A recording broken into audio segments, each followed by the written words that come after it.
नमस्ते विद्यार्थियों। राष्ट्रपति की शक्तियों के बारे में हम अध्ययन कर रहे हैं और अब तक जो सामान्यकालीन स्थिति में राष्ट्रपति की जो कार्य एवं शक्तियां होती हैं उन पर हमने अध्ययन किया है। आज हम राष्ट्रपति की संकटकालीन शक्तियों पर अध्ययन करते हैं। तो संकटकालीन जो शक्तियां हैं राष्ट्रपति की, आपातकाल की जो शक्तियां हैं वो 3 प्रकार की शक्तियां राष्ट्रपति की हैं। अनुच्छेद 352, अनुच्छेद 356, अनुच्छेद 360। इसके अंतर्गत जो आपातकालीन कार्रवाई की जाती है, आपातकाल लागू किया जाता है, उसके तहत राष्ट्रपति के क्या कार्य और क्या शक्तियां उसके पास में होती हैं, इस पर हम आज अध्ययन कर रहे हैं। तो अनुच्छेद 352 कहता है कि युद्ध या बाहरी आक्रमण या सशस्त्र विद्रोह होने के स्थिति में देश में आपातकाल लागू किया जा सकता है। युद्ध, बाहरी आक्रमण, सशस्त्र विद्रोह होने पर आपात घोषणा कर सकेगा और आंतरिक अशांति के आधार पर कोई आपातकाल लागू नहीं किया जाएगा। जैसा कि 1975 के अंतर्गत ये किया गया था कि आंतरिक अशांति को का कारण बता करके आपातकाल लागू कर दिया गया था। उस शब्द को हटा दिया गया है। आपातकाल लागू करने के लिए केवल 3 शब्दों का प्रयोग किया जाता है। 3 चीज़ें होने पर ही आपातकाल लागू किया जा सकता है। युद्ध हो या बाहरी आक्रमण हो या सशस्त्र विद्रोह हो जाए, उस स्थिति में आपातकाल लागू किया जा सकता है। भारत के अंतर्गत आंतरिक अशांति के आधार पर नहीं। इसमें संशोधन कर दिया गया है, जो 44वां संविधान संशोधन हुआ था उसके अंतर्गत। इसके अलावा इसके लिए मंत्रिमंडल लिखित रूप में राष्ट्रपति को ऐसा परामर्श देगा, क्योंकि जब 1975 में जो इमरजेंसी लगाई गई थी उस समय वर्बल रूप में कह दिया गया था आपातकाल लागू करने के लिए, और बाद में इसलिए ये संशोधन करके ये स्पष्ट कर दिया कि मंत्रिमंडल लिखित रूप में आपातकाल लागू करने के लिए सलाह देगा, तभी आपातकाल लागू किया जा सकता है, अन्य आधार पर नहीं। यह घोषणा 2 माह तक जारी रहेगी। आपातकाल लागू होने के बाद में जो घोषणा कर दी जाती है वह घोषणा 2 महीने तक जारी रह सकती है, किंतु 1 माह के अंतर्गत संसद के द्वारा उसकी स्वीकृति देनी होती है और स्वीकृति मिलने के बाद में वो 6 माह तक लागू रह सकता है। 6 माह तक आपातकाल लागू रह सकता है। संसद की द्वितीय बहुमत से उसको स्वीकृति मिलना अनिवार्य है, तभी जा करके वो आगे चलेगा और 6 महीने तक, एक बार स्वीकृति मिलने पर 6 महीने तक उसे लागू रखा जाएगा। सामान्य जो तौर पर जो घोषणा की जाती है वो 2 माह तक ही लागू रह सकती है यदि, और संसद की स्वीकृति भी 1 माह के अंतर्गत उसे मिल जानी चाहिए, तभी जा करके वो लागू रहेगी। जब आपातकाल को यदि समाप्त किया जाना हो तो संसद में साधारण बहुमत से इसको समाप्त किया जा सकता है। संसद कभी भी इसको साधारण बहुमत से समाप्त कर सकती है। इसके लिए जो है लोकसभा के 10% जो सदस्य हैं, 1/10 जो सदस्य हैं, वो इसकी प्रस्ताव लाएंगे और उसकी मांग करेंगे कि आपातकाल को समाप्त किया जाए, और इसके बाद में संसद की लोकसभा की बैठक होगी और उसके अंतर्गत बहुमत से इसको पारित करके इसको विड्रॉ किया जा सकता है। ये प्रावधान भारतीय संविधान के अंतर्गत किया गया है। 42वां जो संविधान संशोधन हुआ था उसके अंतर्गत आपात घोषणा पूरे देश में या किसी क्षेत्र विशेष के लिए भी लागू की जा सकती है। ऐसा नहीं है कि कभी भी जो आपातकाल लागू हो गया तो पूरे देश में ही लागू रहेगा। यदि किसी क्षेत्र विशेष की समस्या है तो वहाँ पर भी उसको लागू रखा जा सकता है। तो ये प्रावधान भारतीय संविधान में कर दिया गया है। अब तक यदि हम देखें तो 3 बार जो है आपातकाल लागू भारत के अंतर्गत हुआ है। 1962 में जब चीन का आक्रमण हुआ था भारत के ऊपर, और 1971 में जब पाकिस्तान ने आक्रमण किया था, अव्यवस्था फैली हुई थी उस समय, और 1975 के अंतर्गत जो आंतरिक अशांति के आधार पर लागू किया गया था 1975 में। तो 3 बार संकट काल भारत के अंतर्गत लागू किया गया है अब तक।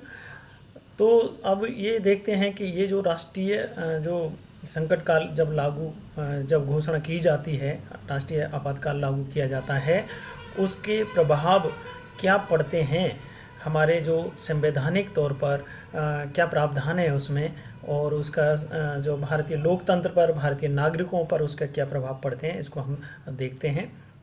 तो सबसे पहली बात ये है कि जब आपातकाल लागू हो जाता है उस समय अनुच्छेद 19 के अंतर्गत 6 प्रकार की जो स्वतंत्रताएं भारतीय नागरिकों के लिए दे रखी हैं वो स्वतंत्रताएं निलंबित हो जाती हैं।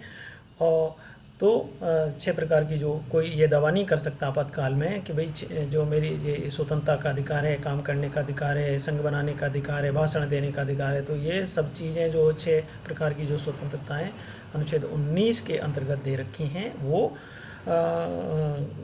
निलंबित हो जाती हैं इस बीच में। किंतु ये भी प्रावधान है कि सशस्त्र विद्रोह यदि होता है उस स्थिति में ज़रूर नहीं है कि वो अनुच्छेद 19 की जो स्वतंत्रताएं वो निलंबित की जाएं। यदि आवश्यकता हो तो उसके लिए उनको निलंबित किया जा सकता है, और आवश्यकता नहीं हो तो उनको निलंबित नहीं किया जाएगा। और इसके लिए जब निलंबन करने के लिए संविधान के अंतर्गत अनुच्छेद 358 और 359 के अंतर्गत प्रावधान किया गया है, उसके अंतर्गत उनको निलंबित करने के लिए विधि बनाई जाती है, आदेश लागू किए जाते हैं, तब जाकर के उनको निलंबित किया जाता है। तो ये प्रभाव बेसिकली इसके ऊपर पड़ता है, भारतीय जो नागरिक हैं उनके ऊपर, भारतीय लोकतंत्र के ऊपर ये प्रभाव पड़ता है। कोई ये दावा नहीं कर सकता अनुच्छेद 32 के अंतर्गत कि भाई मैं संवैधानिक उपचारों का उपयोग करना चाहता हूँ जब राष्ट्रीय आपात लागू हो रहा हो भारत के अंतर्गत, तब ये हम न्यायालय की शरण में नहीं जा सकते हैं। तो आपातकाल के दौरान ये सारी सुविधाएं समाप्त हो जाती हैं।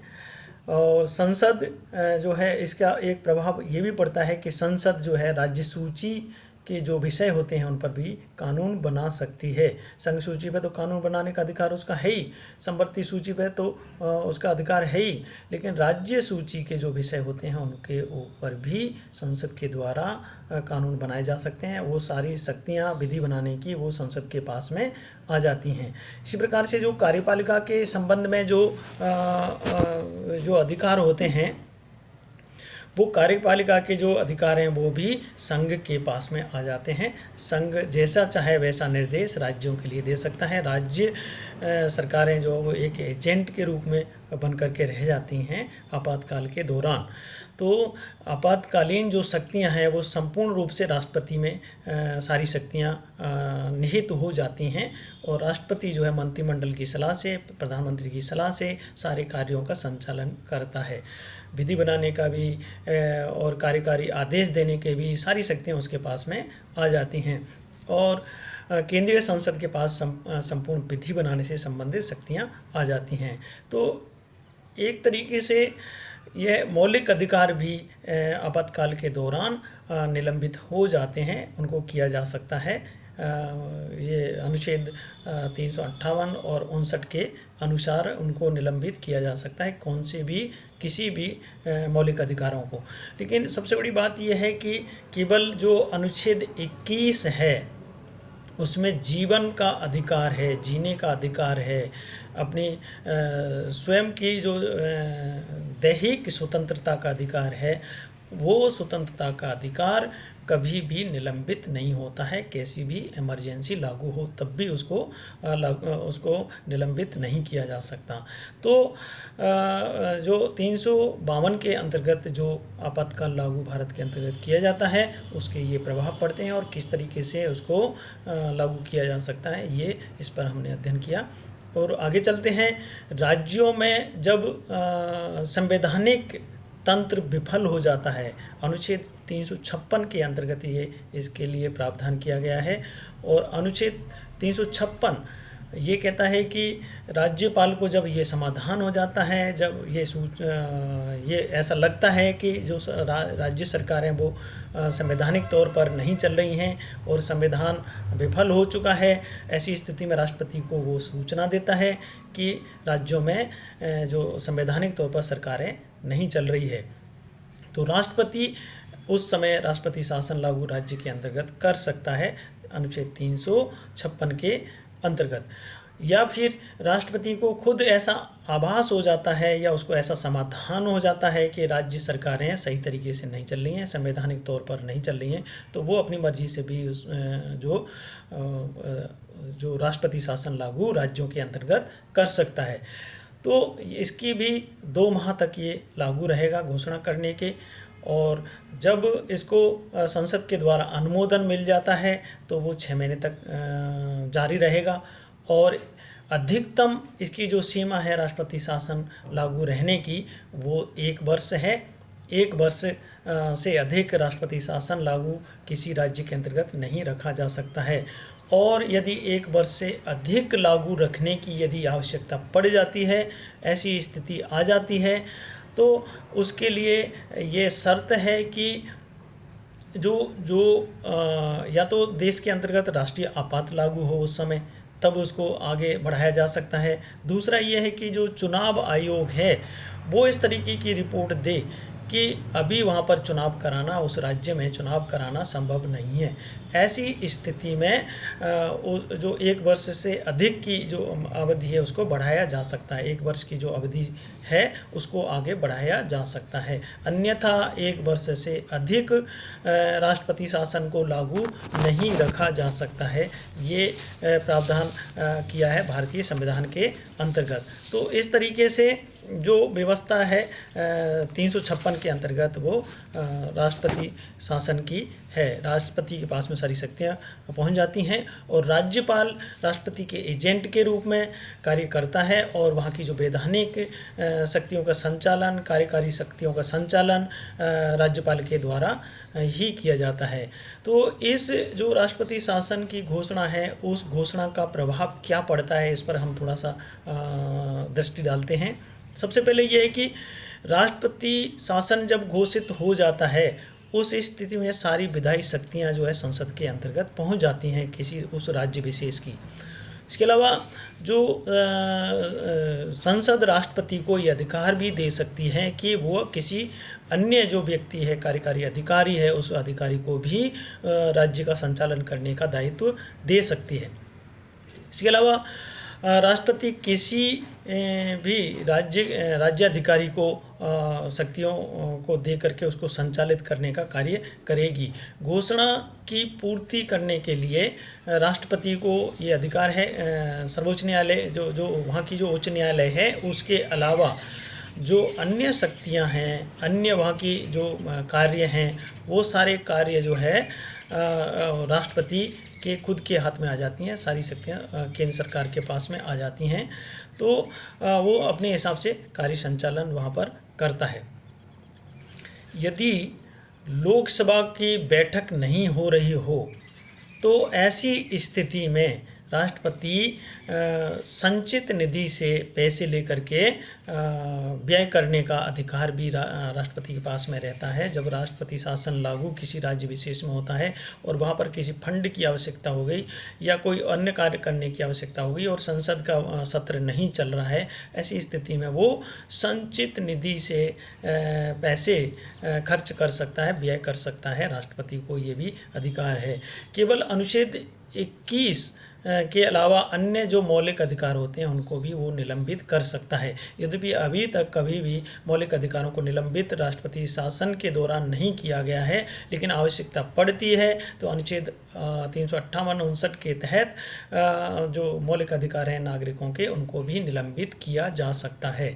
तो ये प्रावधान 356 के अंतर्गत किया गया है। और जब वित्तीय संकट आता है तो 360 के अंतर्गत सारी शक्तियाँ, वित्त से संबंधित सारी शक्तियाँ केंद्र सरकार के पास में पहुंच जाती हैं। राज्यों की जो वित्तीय शक्तियाँ उसको निलंबित कर दिया जाता है और उनको किसी भी प्रकार के निर्देशन दिए जा सकते हैं। तो इस प्रकार से 3 प्रकार की जो शक्तियाँ, इमरजेंसी शक्तियाँ राष्ट्रपति के पास में हैं, उनके बारे में आज हमने अध्ययन किया। आज इतना ही, बाकी का आगे। धन्यवाद।